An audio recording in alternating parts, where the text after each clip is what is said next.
the holiday brings. But yeah, 5 NBA games all day. It ends with an overtime affair. So if you were in the No House Advantage Christmas pick'em last night, it certainly kept you busy. And we're right back at it today. No House Advantage. This looking at projections versus the house, where you can hit up to 20 times your entry fee. Hey, give us a like, subscribe, keep up with all of our shows, our DFS offers, our giveaways, and much, much more. Also, take your shot to get in the Stokastic Hall of Fame. Download the Stokastic avatar from stokastic.com/avatar. Place in the top 3 of a contest with over 5,000 contestants. This is typically DFS here, and you can tweet the win to @StokasticHOF and win a free month of Stokastic Plus Platinum. If you do the same on No House Advantage, I can make no guarantees. I do not know if we'll help you out or honor it, but hey, let us know that you're having some success at No House Advantage. Send a tweet, and I'll push for you to try to get that free month of Stokastic Plus Platinum. All right, so if you want to play versus the house here, we got a 7-game slate today. Nets, Cavaliers, the best of the lot. Pacers, Pelicans should be pretty good too. But we've got some juice that we can add to all of this. And I'm looking at that Nets Cavaliers game most of all. This is one of the lowest points totals of the night, expected points totals with these two teams. We're looking at Donovan Mitchell for 128.5 points is the line here. The projection from Stokastic has him at about 26. So a 60% chance is what we estimate of Mitchell being under this line, and 60% of the bar that I'm always looking at when you're playing versus the house. We've got 3 picks for you here, including Mitchell, that meet that 60% threshold. Just look at what Mitchell has done. He had a great scoring stretch, but last month, he's been under 29 points in 3 of his last 4 games. We know he has the ability to pop off, but nobody's quite expecting that tonight. Something I talk about, go check out Odds Shopper. Just see what the lines are at various sports books. And what you're going to see is that the sports books have Mitchell at 26.5 points tonight. So, we're taking the under at 28.5 at No House Advantage. It seems to be something that the sports books are looking for. Our projections are expecting this as well. That's the kind of synergy that we're looking to find in some of these unders. So that is going to be our start when looking at No House Advantage, playing versus the house. If you haven't signed up for No House Advantage yet, really good news. They have upped their first match deposit bonus to $100. That was previously at $50. So now if you put in $100, they're going to match that with $100 for you to play with on the site as well. You want to take advantage of all of these offers that you possibly can. So certainly do that. Check out the link below to get that. 2 ways to play at No House Advantage. We're talking about playing versus the house, where you basically just take over-unders on props. You can mix in NBA, NHL. I think there's golf up there now. All kinds of fun stuff. And you go up to 5. And if you hit 5 out of 5, you get 20 times your entry. If you get all of your picks, you can do 2 out of 2. You can do whatever you like.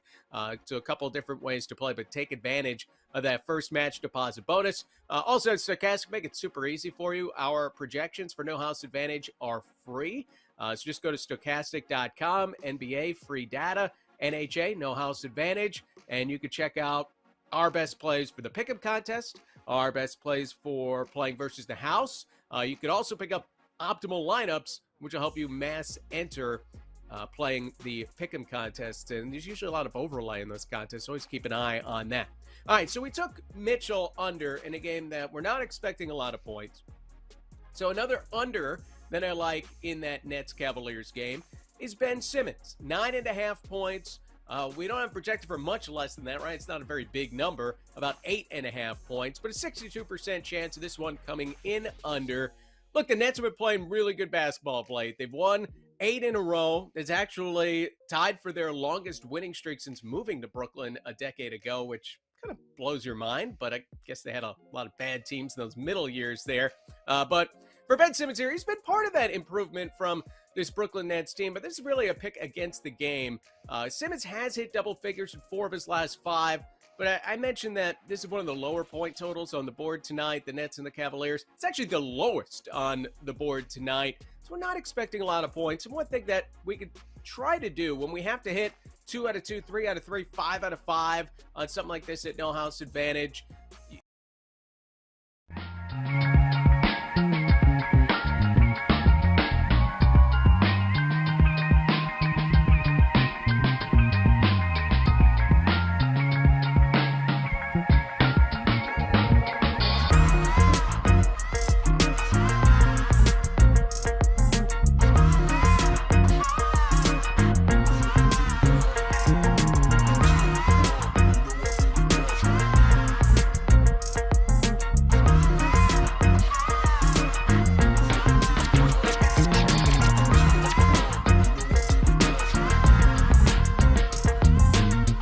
Chris Paul pickup.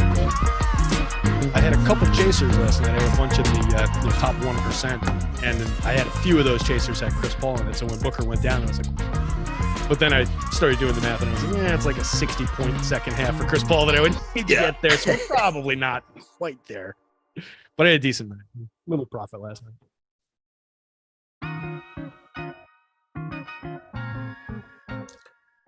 All right, Stokastic, here we go. It's your old pal EMac coming to you on a Monday afternoon, a holiday Monday, as we have 7 games in the association. We flip-flop the NBA and NFL shows. We had a little holiday travel, but you'll be getting the NFL show on here in about 28 minutes. But I am joined by TMcB Terry McBride. He is from the parents' house. What's going on, Terry? How did yesterday go? It was a long day of sports. It felt even longer for me because I had not one, but 2 2-hour naps after our show. So I'm feeling better, but I was up kind of late last night. Feels like I've had 5 days off, even though it was a 3-day weekend. Yeah, weekend's going well. I'm taking a little break to join you all right now. Taking a little break from helping my niece build her Lego house from the movie Encanto. So we're working on that pretty much nonstop. We've got the first level pretty much done. We're going to start working on the second level after this show, but we're here to talk a little bit of basketball, a little bit of no house advantage stuff. Holidays were good and all of that. And hanging out here, probably going back home, and we'll be back in Jersey City for any shows coming up the end of the week. But at least one more day here at the folks' house. All right. Sounds good. So we got you guys covered here for 30 minutes talking a little no house advantage. Again, they have their 2 different game formats over there. They have the their GPP contest where we pick static lines. We do over or under static, meaning static player props. They don't move once they're released.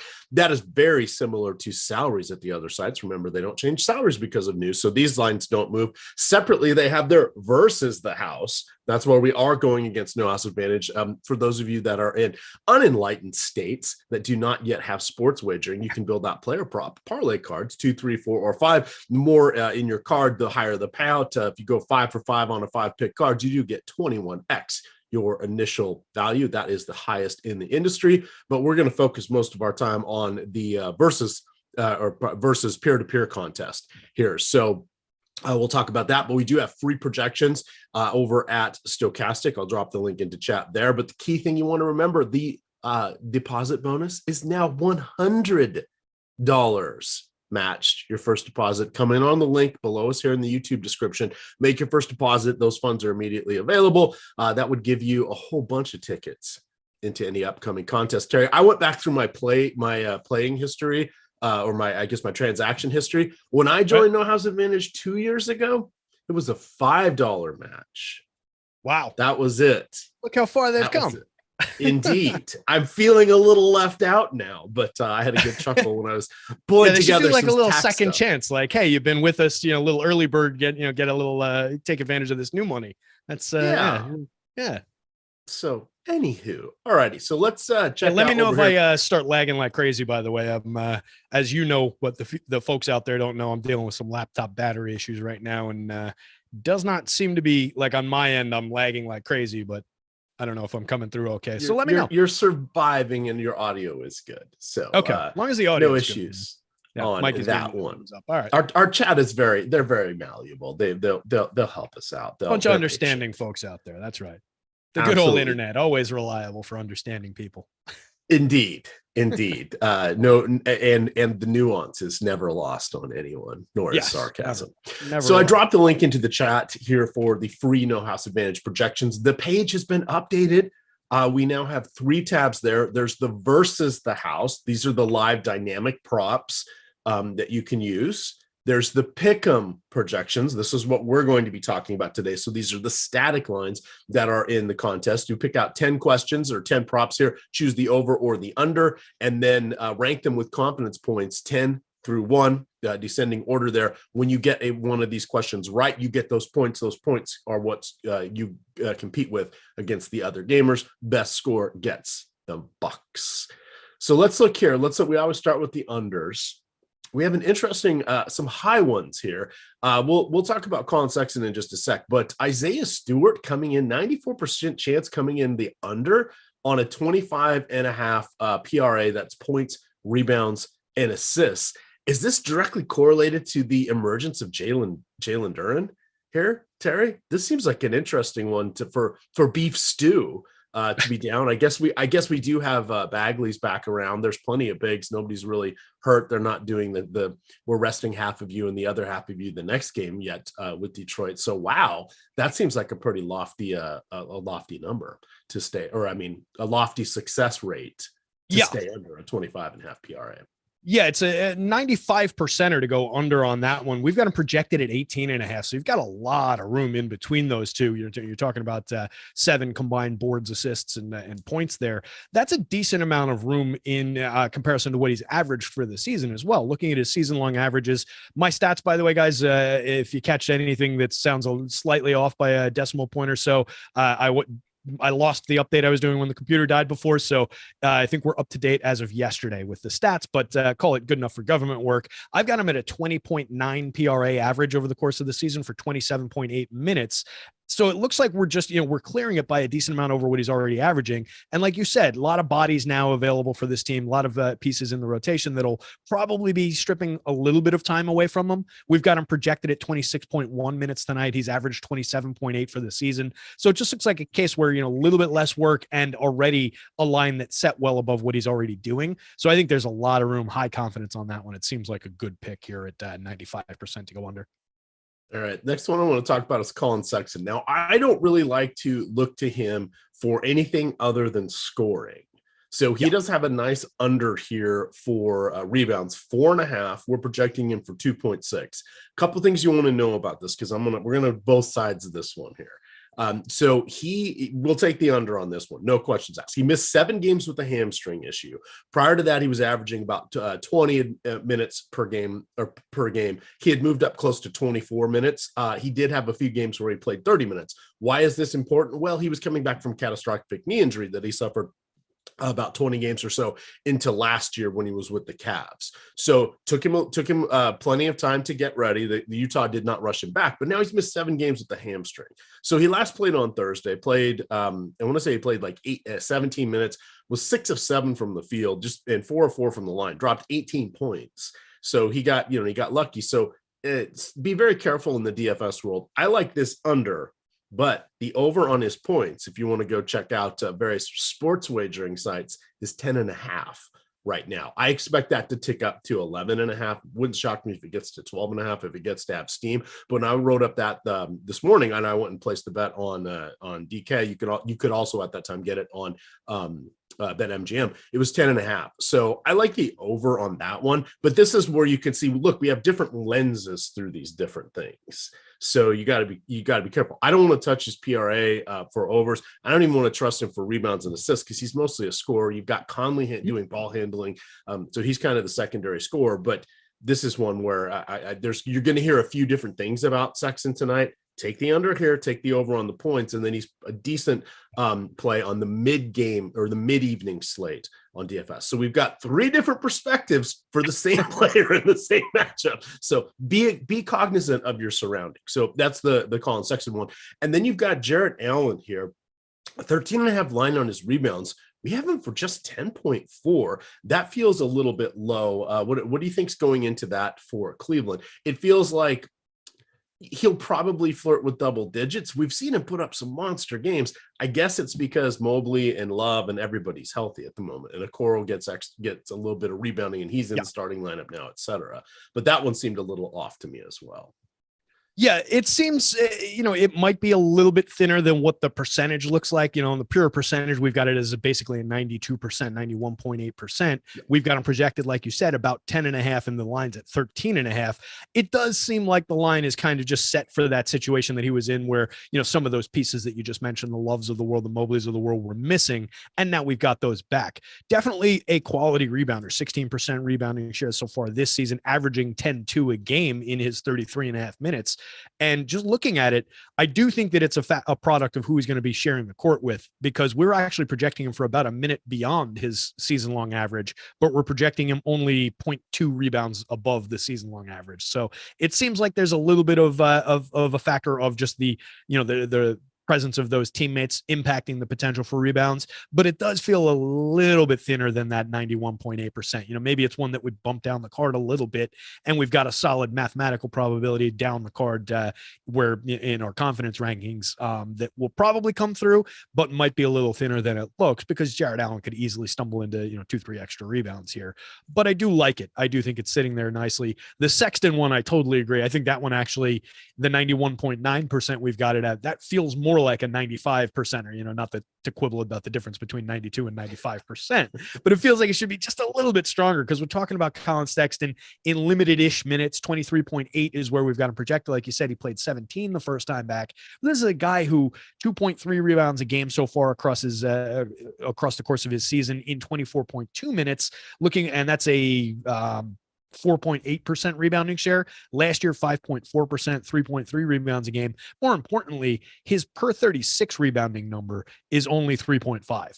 So we are clear of that 4.5 line, even if he plays 36 minutes and just does what he normally does. And we've got him projected to play 23 minutes. So I think we've got plenty of room on that rebounding line for Colin Sexton there. I like that one a lot. All right. Remind everybody, please do hit that like button and subscribe as well. We hit 85,000 subscribers yesterday, so that is always a lot of fun. Again, we're brought to you by No House Advantage. They have one of the most dynamic fantasy sport platforms that are out there. You've got their pick'em contest, which is what we're discussing. Some of them go up to $20,000 for first place. You also have the single game slates over there. So there will be some NFL Monday Night Football. They, of course, have the NBA main slates up there. And then in their versus the house contest, this is their version of player props with the fantasy twist. They branch out to NHL, college football, NBA, NFL, etc. Lots of stuff. The NHL is always fun. It's mostly shots on goal or points. So meaning if you get a goal or an assist, they'll put, set the line hockey at 0.5. points, Hockey points, not right. Fantasy points. Thank you. Right. Points are a variety of things for points. Excellent point you just made there, Terry. Hey, look at that. We got look at this guy. Definitions. No Mucinex today. No Mucinex. There's a reason this is the highest paid host in the industry, folks. Yes. So the Mucinex still up here on the shelf, but I haven't had it because I'm feeling much better after all my naps yesterday. Yes. No. All right. How many likes on the show for you to do a shot of Mucinex on the air? We have 34 watching. Let's say 34. We got to go 100%. All right. Everybody hit that like button. Let's see the EMac drink some Mucinex. All right. But check that out over there. No House Advantage. A lot of fun. Again, going through our deposit, our link here, you get that $100 deposit match, or it's 100% up to $100. All righty. We've got, let's look at some of our overs, because not everybody likes to root for unders, but we should, me included. I like the overs so much better. It's just more fun. Who wants to root for a guy to miss a shot? When you're watching a game that you're not rooting, like if you're watching the team against your team, sure. Yes. But if you're just watching a game, you just want to root for made shots. Here's how I like in the when you're rooting for unders, it's like World Cup or playoff hockey. Everything is you're on the edge the whole time. Oh yeah. When you've got overs, especially if it's yardage or something else, it's like, well, I could get a big play on the next drive. You feel like you're always still there. But unders, you're just like, oh my god, the whole time. So yeah, fair. It's a different sweat. That's true. That's fair. And yeah, different feels with those different sports. I am a big fan of the sports of anticipation, and in a 0-0 soccer game or a 0-0 baseball game in the 8th inning or something like that, where you're, like I said, you're on the edge of your seat. If you're watching basketball and it's just missed shot after missed shot, you're just watching a bad basketball game. So. Yes. All right. So looking at our overs here, a couple fun ones. You got Tyrese Halliburton for 3-pointers made. Our top 4 are all 3-point bets. So these are all reasonable ones. So Halliburton, we have him projected for 3.4. He's got a nice matchup today. He was one of the guys I highlighted in the DFS building blocks article. I think he's someone we can look at here. He's setting near career highs across the board. He's leading the league with 10.5 assists. He's doing his best work from 3-point range. He's kind of doing a whole bunch of everything, and then he gets a good matchup tonight. So everything for him is lining up nicely. You have Tyler Hero, 2.5 is his number. We're projecting him for 4.7. We'll want to keep tabs on that. Miami's got a bunch of people who are injured, but Bam Adebayo is out for sure. Dwayne Dedmon is out, and then you got a bunch of their wings, including Jimmy Butler, questionable. So we're going to kind of have to wait and see who pops up there. But I think taking the over on this one for Hero is a good one. Decent matchup there against Minnesota as well for Miami. You got Lauri Markkanen at 1.5. He's in the matchup with the Spurs and Utah Jazz. That game has a 236.5 over under. It did when I wrote up the article this morning. 4 years ago, we would have never thought that'd be the case between these two franchises. Yet here we are as they've gotten entirely rid of all their defensive players on both sides. And then Kyle Lowry, he's at 1.5. I'd prefer the Tyler Hero, but if Butler is out, then we know Lowry will take on more scoring responsibility. If Butler's in, I really don't like that one quite as much, but he's still in play because he does take a fair number of 3-pointers. Any of those you don't like, or do you want to add anything that does catch your eye there? Yeah, I'm with you on all 4 of them. I think they're all viable. The Lowry one with the least confidence, although that is still a line that he's exceeding on the average. He's averaging 2.4 makes a game, taking 6.8. So I think there's plenty of support for that one. And 84% isn't exactly thin, but it's, you're talking about, like you said, 35% from 3 so far this season. If Jimmy's on the court, there's going to be a little bit less for him to do, but I do still like it. I think it's perfectly viable, and it might be a game theory one where not a lot of people will go to it. So if you use one that, again, 84%, that's pretty high confidence rating in general, just not compared to 99, 94. So if you bump that one up your card a little bit and take a little bit of a chance, if you're not that risk averse, then I think you could maybe, make some headway with that kind of a pick and gain some points that other people might not get to. And it might differentiate your card a little bit. So I do think that one's viable, but I think the other 3 are stronger picks, just generally speaking, the Markkanen one, and then particularly the Tyler Hero and Tyrese Halliburton one. I like the Halliburton, to have Halliburton only have to make 2. He's averaging 2.9, taking 7.4 for the season. Like you said, just a dynamite player right now. 10.6 assists per game. Just really like the point guard here. 38.9% from 3. Tyler Hero shooting 40.9% from 3 for the season, taking 8.3. We always like the volume there, and there's going to be more work for him to do. So definitely like the Hero one. I would probably rank them in the order that we've got them, outside of the notion of maybe taking the Lowry one, just moving it up for differentiation's sake. All right. I see Rod Brown asking a DK question in tiers. Hey, all sports, all formats for me. In tier 4 today, everybody's pretty evenly projected. However, I like DeMar DeRozan far better than Darius Garland. Garland's going to be going against Brooklyn. Brooklyn does, let's see, where is their pace of play over the last 10? I just sorted that.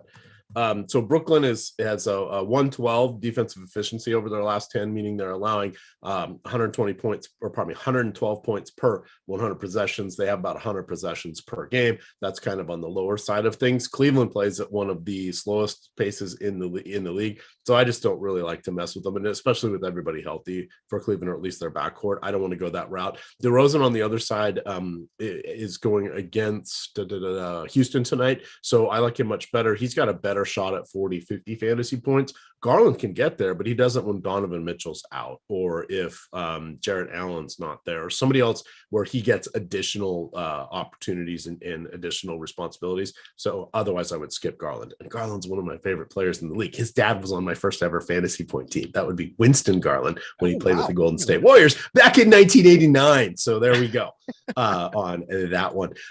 Okay, Terry. So looking at back to a no house advantage. I wanted to look at Yusuf Nurkic. So let's see if they've got him up there. Sometimes they don't. People are injured. So Yusuf Nurkic, it's really a close one. So I want to look at anytime anybody's going against Charlotte and we've got a big going against them, I want to go look at whatever lines there are for rebounds.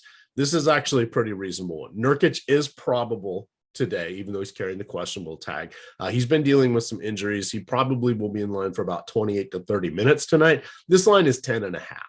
So while I think he has a decent chance to go over, we're projecting him for 10.8.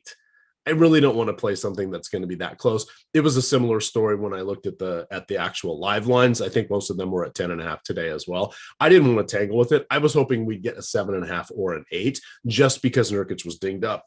Excuse me. And sometimes people are slow to go to that. But I think the books are catching on that we're looking at rebound props against Charlotte quite strongly in these. But we do have that filter feature here on our page where we can just type in a player name or prop type, and we can quickly find what we're looking for. That's often quite helpful. I'd be more inclined to take his points, which are also at 10.5.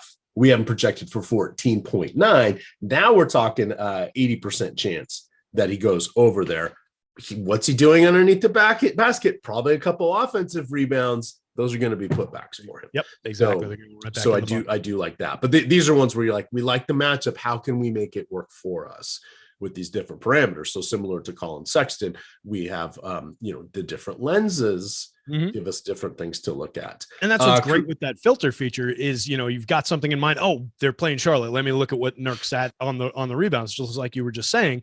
And okay, that one's flat. It's 55% over, 44.9% under, projected right around the line. All right, that one isn't going to work. But let's see what else is here. And the points one had sprung out already to me. That was one of the ones on my list of things to talk about.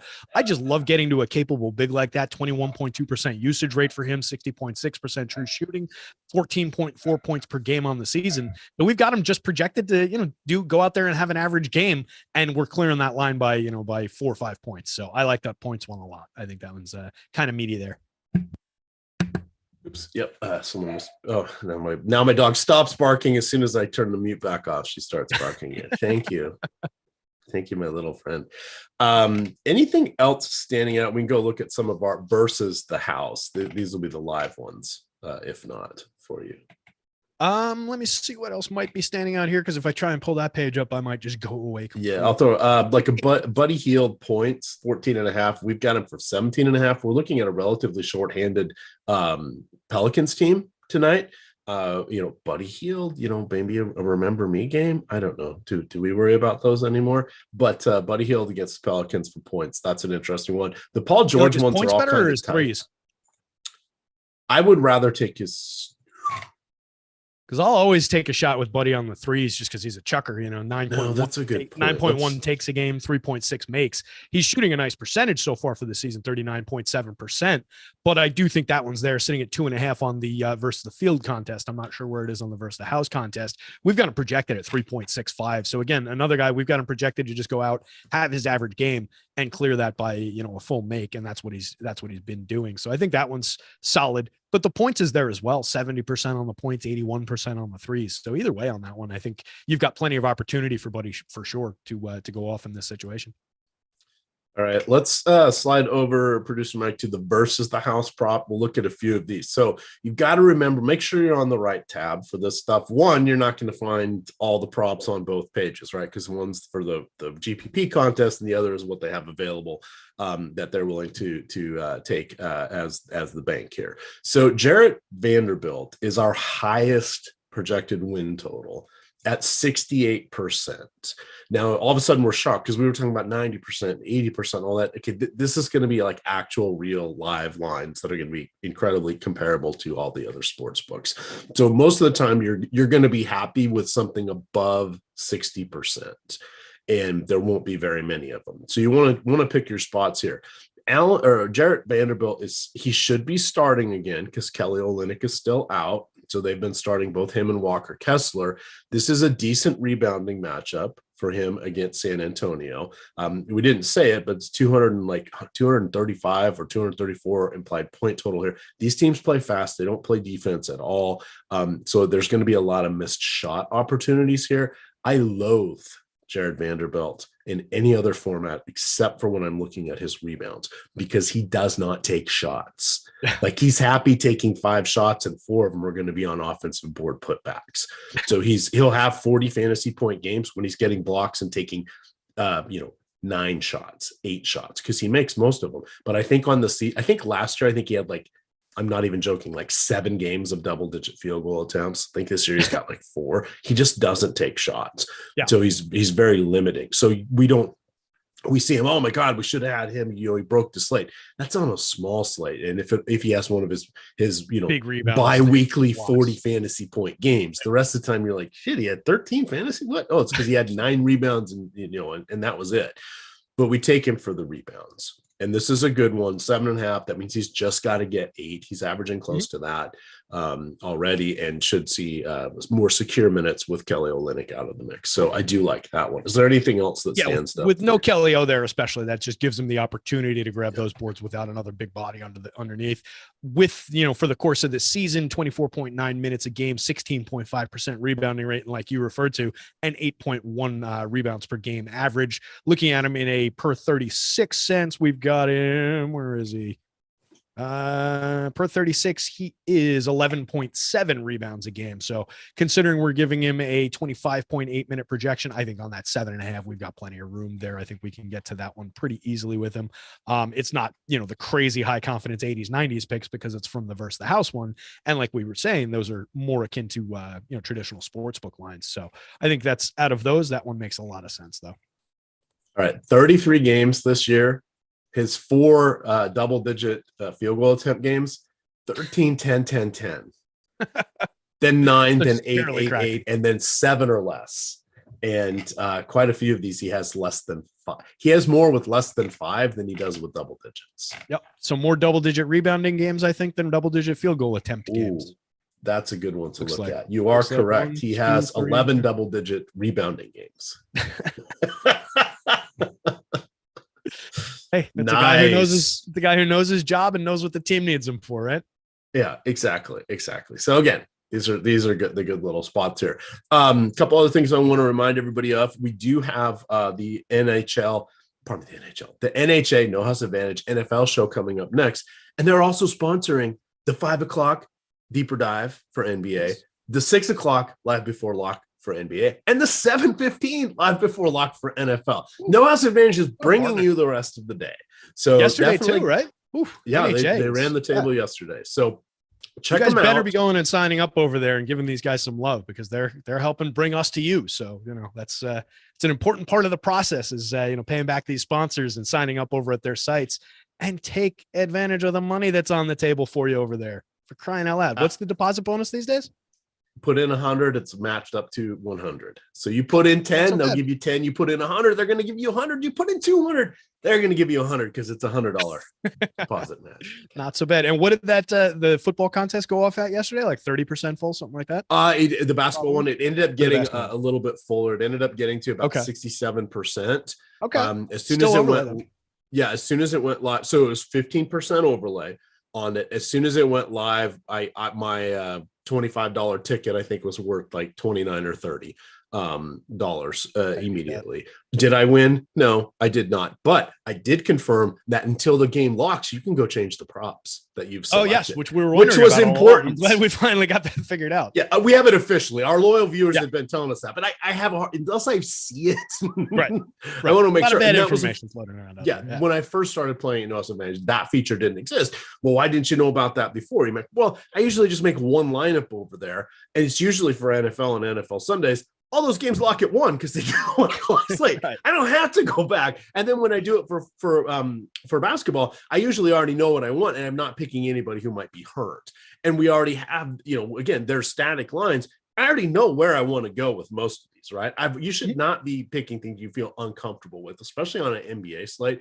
There are so many different options. We start to get into single game NFL. All right, gets a little tighter, but we don't have as many choices. And you only got to pick 7 in those questions. So ties tend to be a little more on the 7 question slates, but the 10 question slates, usually a couple people will tie with perfect scores, but it spreads out nicely after that. So you can check it out. But we're going to get on out here to make room for Eitan and Jeff, who are coming to bring you No House Advantage NFL content. So with that, you can follow Terry on Twitter at DigitalB21. I am at EMac DFS. And of course, it is Stokastic_COM. Good luck. Did you just burp to close out the show? Did you just go? No, I crunched. Burp? I think it went good luck.